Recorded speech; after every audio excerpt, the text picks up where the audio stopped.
It gives me immense pleasure to introduce our next guest, D.R. Karthikeyan, an ex-Indian Police Service officer of 1964 batch, Karnataka cadre, from Tamil Nadu, and a former director of Central Bureau of Investigation and Director General, National Human Rights Commission. D.R. Karthikeyan was born to an agricultural family in a small village called Devarayapuram in Coimbatore district, Tamil Nadu, India. He obtained a BSc degree in Chemistry and Agriculture from the Anna Malai University. He worked in the field of agriculture in the ancestral farm of native village for a year. He also obtained a Bachelor's of Law degree from the Madras Law College and was enrolled as an advocate in Bar Council of Madras. After passing the combined competitive examinations for senior civil services, he joined the Indian Police Service in 1964. Received Padma Shri in 2010 for his extraordinary contribution to the field of Indian civil services. He headed the special investigation team that handled Rajiv Gandhi case. Little known facts about Mr. Karthikeyan is that he led a group of yatris on a month-long trekking to Kailash Mansarovar, also visited Jerusalem, the holiest city for Christians and Jews. He travels widely and addresses gatherings in educational institutions, professional gatherings, police academies, and public functions where he speaks on socially relevant subjects such as values, human rights, leadership, and crisis management. He is a meditator and a good friend of Patriji. Let's now take his valuable message on this auspicious occasion of International Yoga Day. Namaskar. Zdravstvuyte Vishay. Greetings to everybody. Hello, Ilona.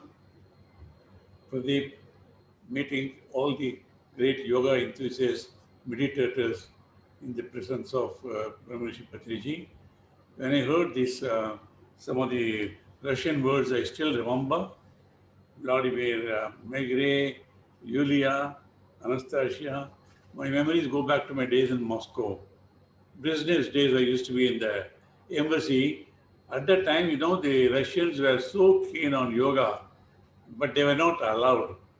So I remember even at midnight, pouring rain, sometimes so much of snow, the lot of Russians used to come stand before the Indian embassy on the road, Ulitsa, Obuka, I remember the name of the street. There we used to have a display board. Our magazine India in Russian, magazine carried a lot of photographs and write-ups on yoga postures, meditation. So we used to take out a paper, various pages and print them with a light. So people used to come the whole night, take down notes because those days yoga was not encouraged. I don't know whether they prevented or not, but people used to come at midnight and take down the notes and all that. Times have gone today.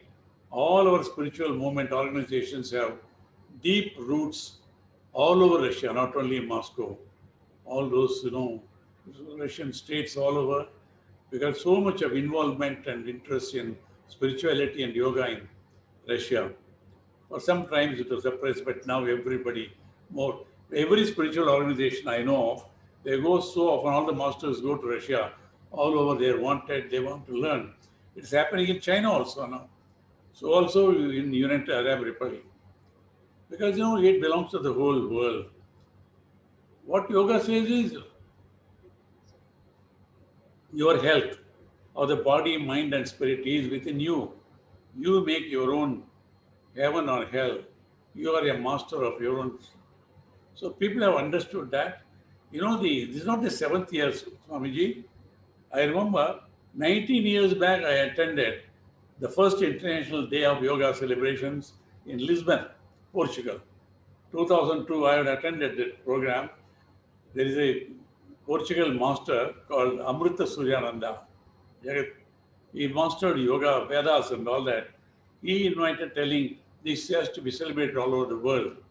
So he said 21st June 2002 as the first International Day of Yoga celebration. He called people from all over Europe, and I had the privilege of attending for a few years and all that. He was very firm, this belongs to the whole world. That is 19 years back. Then few years later, that was 2011, he wanted an international organization to be done in India. It was at Art of Living campus with Sri Sri Ravi Shankar ji as chairman. I also participated. We had called all great masters at that time, Dr. B.K. Iyengar, great Yogacharya, Ramdev ji, and many masters were called, Dr. Nagendra and others. We all passed a resolution. I was also had the privilege of signing that. We sent to the Secretary General of the United Nations telling this, though it came from India, it belongs to the whole of humanity. Not only we want India, we want all over the world, everybody to be healthy. And it is in the hands of every one of us to be healthy. The body, health of the body, health of the mind, and health of the spirit, soul. Well, yoga means not only hatha yoga, yogic exercises, also pranayama, breathing exercises, and dhyana, meditation. That is a complete yoga. Then, of course, karma yoga, yoga of work, commitment, jnana yoga. Dhyana yoga, of course, which is enormously promoted by Patriji now, which is going all over the world, along with yoga proper, dhyana yoga also going around and all that. So it was 2011, but nothing happened. We all said to United Nations. But it was only in 2014 when Prime Minister Narendra Modi went and addressed the United Nations General Assembly. He said, this is from you, India, but it's a gift of India to the whole world, humanity. It doesn't belong to any religion or country or race. So adopt it. It is practiced already all over the world, but officially to be accepted as that day is to be then everybody, 177 countries supported it immediately. I think nearly 200 countries are celebrating it even today. It has gone all over the world, health of the body, mind, and spirit. But even here, it is very, very necessary to improve it, implement it now. Now, you have heard already the great masters since morning. I have also been in this since yesterday. Many masters have said already, okay, everything that has to be said has been said already. Then why are we talking about it? Because still you have not reached everyone on the planet. If every day has been doing a yoga, not only Hatha yoga, yogasanas, pranayama, dhyana yoga, meditation, then people will become more responsible. Individual responsibility will be there. We will not be doing all that we are doing to humanity. What about the environment? What destruction we are causing? Because if each one of us have become responsible, we will not be doing these excesses, overconsumption and all that, damaging the environment, killing all sorts of plants, animals, destroying the forests and all that. Today, the whole planet is endangered today. The planet which sustained millions and millions of people for thousands and thousands of years, it is crying for sympathy for us. So for that, while we do yoga for our body, mind and spirit, pranayama, the air is there everywhere free, but today you know how we are struggling for breathing. This COVID-19 has come, people are struggling for breath. Just the simple thing which is available freely. So this process continued. Vipassana came, Buddha came, Guruji came. Now 40 years back, Puja Patriji has taken it up. It's a simple meditation, observing your breath which is available freely. The first breath in, you are born. The last breath goes out, doesn't come back, you are dead. So life is only between the first breath and the last breath, but we are not aware of the greatness of the breath. It is Brahmarshi Patriji who realized the value of the breath, and he only taught simple methods of Anapanasati meditation. Observe your own breath. He is your Guru, he is your God. So by that, he is transforming millions and millions of people. I would say that Anapanasati meditation is not only good for your body, health of the body, mind, and spirit. I say it's far more important is it makes the individual more responsible. We realize our responsibility to not only to ourselves, to the families, to society, but to the whole planet. Health of the individual, health of the planet, all that is important when you do this meditation, realization disadvantage. So only by imbibing these values, at least now onwards, we not only take care of our own health, also health of the planet, environment, so that, everybody has a right to live. All species of creation are entitled to live. Man thinks everything is created for him, arrogance, We have shown we are not that big, we are not that powerful.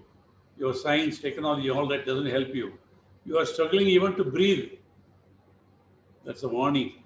This is coronavirus has come and telling be responsible. Respect all other forms of life, all animals, birds, fish, everything. Respect all the trees, respect all nature. Now, because we have been irresponsible, that's come to hit us. It's final warning given us. At least the humanity, man, woman, become more responsible. Respect all forms of life on the planet. Respect nature. Respect rivers, mountains, everything. We'll go now, but if you don't do it, next time when I come, I'll come with a more bigger than you will regret. To save humanity, ladies and gentlemen, let us observe this International Day of Yoga to take care of our own physical health, mental health, spiritual health, but also take care of the entire planet, nature, ambience, so that the way we live, our ancestors, our future generation also should live. We have no right to exploit nature. So respecting each other, respecting the planet, that is the only way of observing more responsibility, International Day of Yoga. That is to remind us. Thank you, Swamiji. You have started a plan, not only yoga all over the world. You have said there's a simplest technology, which anyone can do. Observe your breath, empty your mind, get rid of all your negative thoughts. Allow the divine energy, cosmic energy, quantum energy to flow in. Become healthy physically, mentally, spiritually, and become more responsible. Save the planet. Thank you. Namaskar. Thank you, sir. Thank you, sir. As the eldest citizen of India, of the spiritual community, you are coming here is so very a great blessing to all of us. Karthikeyanji. Thank you, Swamiji. Thank you. Thank you so much, Karthikeyan sir, for your message on this auspicious occasion of International Yoga Day. And thank you all the speakers for having joined us in this inauguration session.